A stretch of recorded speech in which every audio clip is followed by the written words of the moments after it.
Before we install AirDeck, we need to prepare USB bootable device. Here we use Rufus to make it. The ISO file, choose AirDeck ISO file. Then need to pay attention the partition scheme is GBT and the file system is NTFS. Then press start to start it.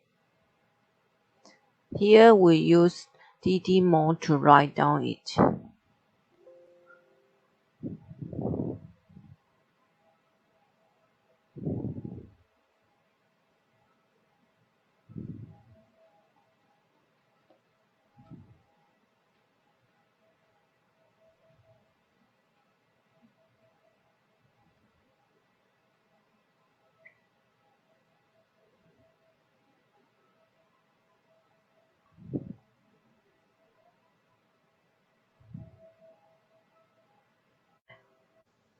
Now the bootable device is ready to go.